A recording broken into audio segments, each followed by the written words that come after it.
उपस्थित सभी हमारी आदरणीय मातृशक्ति, सभी मेरे पिता तुल्य बड़े बुजुर्ग, युवा साथी, सभी महानुभाव, आम आदमी पार्टी के हमारे जिला के अध्यक्ष गुरचरण जी और समस्त पदाधिकारी और कार्यकर्ता, हमारी कैंडिडेट हरविंदर कौर जी और यहाँ पे उपस्थित बहुत ही प्यारे प्यारे बच्चे, आपका बहुत बहुत धन्यवाद, आप सब समय निकाल कर आए। हम जानते हैं कि बड़ा जब किसी गांव में एंटर करते हैं तो इतने पोस्टर लगे होते हैं, पता नहीं होता कौन किस पार्टी का है, किस व्यक्ति का। और मैं तो यही सोचती रहती हूँ कि जब गांव वाले वोट करने जाएंगे तो दाद ही देनी पड़ेगी कि उन्हें पता हो कौन सी मशीन पे, कौन से डब्बे पे किसकी वोट डालनी है।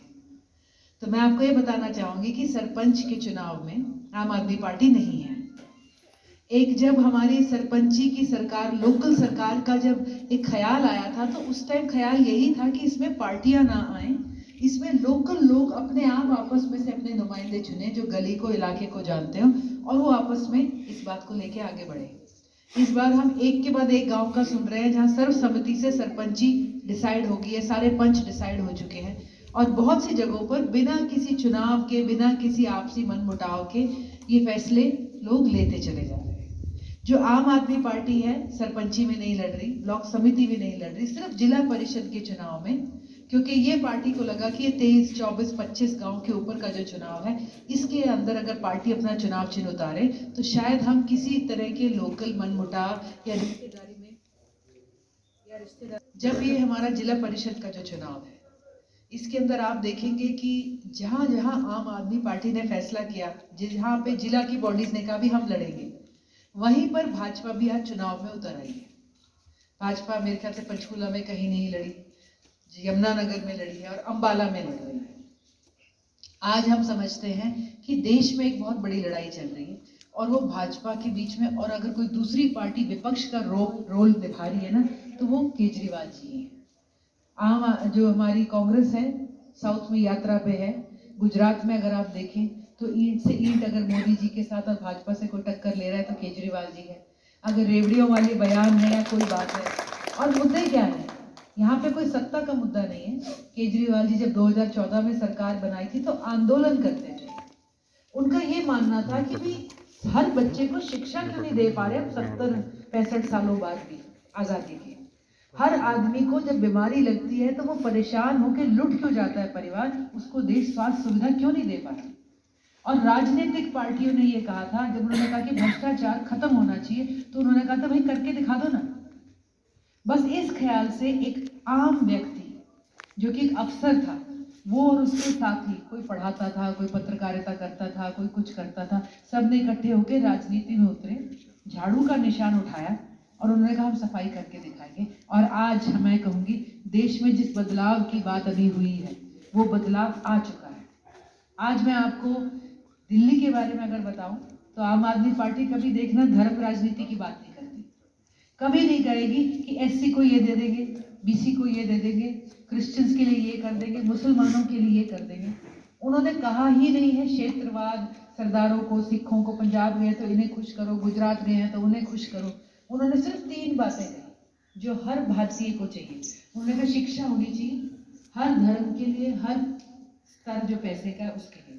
ये नहीं है कि बीपीएल को ही शिक्षा देंगे मुफ्त, ये नहीं है कि बच्चे को फ्री एजुकेशन सिर्फ पीले कार्ड या गुलाबी कार्ड को मिलेगी, सबको शिक्षा मिले और वर्ल्ड क्लास शिक्षा मिले। उन्होंने कहा स्वास्थ्य मिलना चाहिए पर सबको मिलना चाहिए, ये नहीं कि आयुष्मान कार्ड आपके घर की कच्ची छत है कि पक्की छत है देख के कार्ड देंगे, चलता है नहीं चलता है। उन्होंने कहा इतना हमारे देश का हर व्यक्ति टैक्स देता है कि हर किसी का हक बनता है, सबको मिलना चाहिए।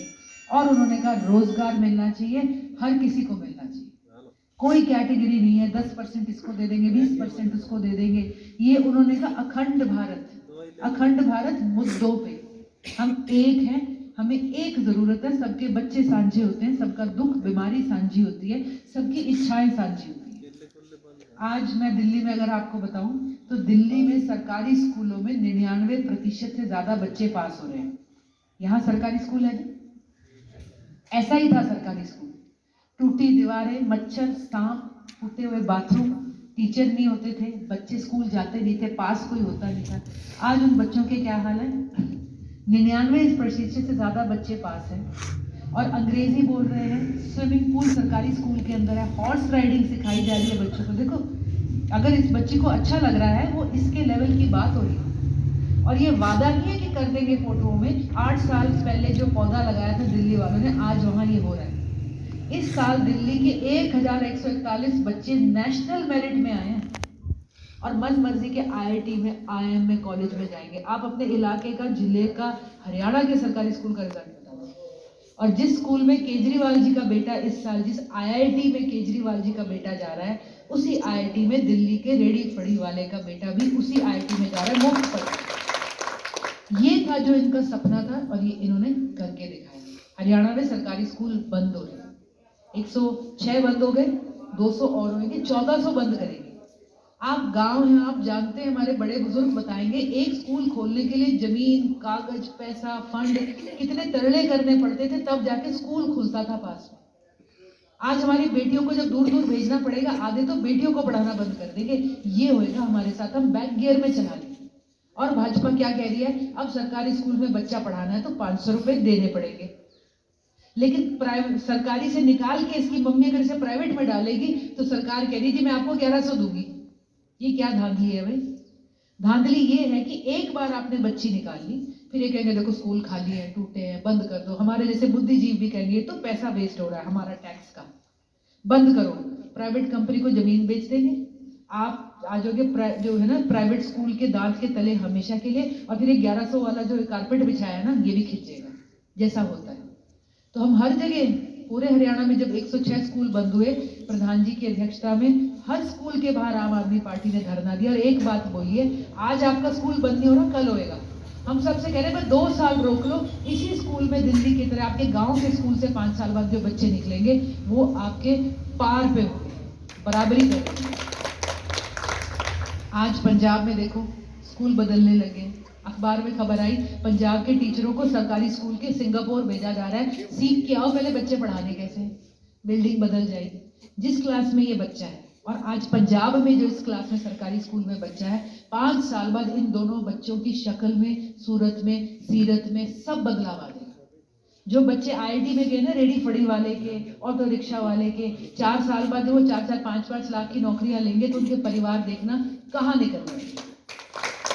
ये बदलाव है सरकार का, नियत का, नेता का।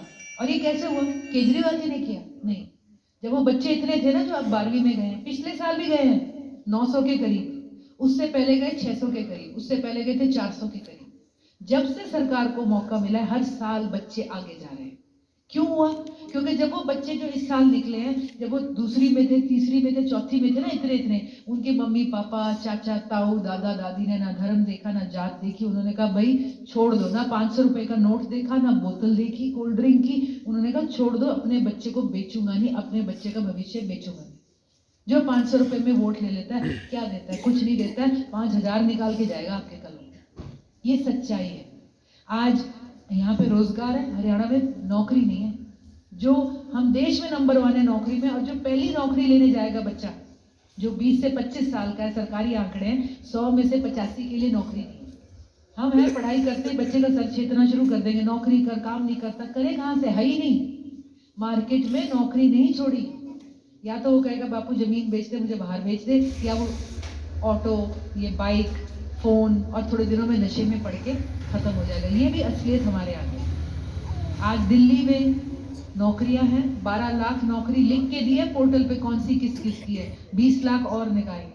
आज भाजपा आपके यहाँ पे जिला परिषद में आ जाए तो कमाल है। 15 लाख नहीं आए, 2 करोड़ नौकरी हर साल आनी थी, 16 करोड़ नौकरी नहीं आई, काला धन नहीं आया, किसान की आय दुगनी नहीं हुई। फिर भी वो पोस्टर लगा के आपको चकाचौंध में आके वोट ले जाए तो उनकी कला को दाग है। और हमारी मंद बुद्धि कहूँ, ये आंखें मिची हुई हैं, या हम अंधे हो गए, या आशा नहीं रही, इसको भी दाग ही है। आज पंजाब के अंदर 35,000 कच्चे कर्मचारी आते ही पक्के हो गए, 7 महीने 20,000 नई नौकरी लग गई। अब पंजाब के अंदर आने वाले दिनों में हर महिला को 18 साल से ऊपर 1,000 रुपए का मानदेय मिलेगा पेंशन के अलावा। 18 साल से ऊपर जो लड़की होगी उसको, उसकी मम्मी को, उसकी दादी को, उसकी भाभी को, सबको। एक औरत को साल में मिलेगा 12,000 और 5 साल में मिलेगा 60,000। आपको लगता है पंजाब में आज कोई 2,000 रुपए भी देगा ना औरतों को, आपको लगता है वो बिकेंगे? आपको लगता है वो अपनी वोट बेचेंगे? बिल्कुल भी अपना मत नहीं देंगे वो कहीं पे। आज ये बदलाव जो है, और ये कहाँ से आया? कोई कुबेर तो नहीं है। आज किसान देखिए जी, पंजाब में क्या कर रहे हैं, आते ही उनकी बिजली माफ सारे बकाया, उनको खेती के लिए पानी और बिजली मुफ्त मिल रहा है। और मंडियों में अफसरों को इंस्ट्रक्शन है 7 बजे से लेकर 12 बजे तक जितना अनाज आया है सारा का सारा उठाना है, कितना भुगतान किया, कितना आया, कितना उठाया। 12 बजे की रिपोर्ट डीसी को जाती है और फिर लंच के बाद दूसरी रिपोर्ट डीसी को जाती है। और अफसर इतने बुरे हाल में है, वो कह रहे हैं रिपोर्ट ना भेजोगे तो उसी टाइम नौकरी से निकाल सकते हैं। और पता नहीं भगवंत मान जी कौन से मंडी में कब रेड मारने आ जाए। कहते पहले बहुत अच्छी सरकारें थी, फोन आता था आज मंत्री जी आएंगे, हम झाड़ू मार देते थे, सफाई कर देते थे, सबको खड़ा कर देते थे, सलाम दे देते थे। कहते अब पता ही नहीं कहाँ से आ जाए। आज काम हो रहा है पंजाब में, पंजाब ने भी वो बटन दबाया और आज पंजाब पटरी पे। 5 साल बाद पंजाब का युवा, किसान, कर्मचारियों के ओल्ड पेंशन स्कीम बहाल कर दी। आज ही हिंदू के अंदर आर्टिकल आया है कि जो राष्ट्रीय यूनियन है सभी सेंट्रल गवर्नमेंट एम्प्लॉयज की, उन्होंने सेंटर को बोला है कि पुरानी पेंशन स्कीम लागू कर दो।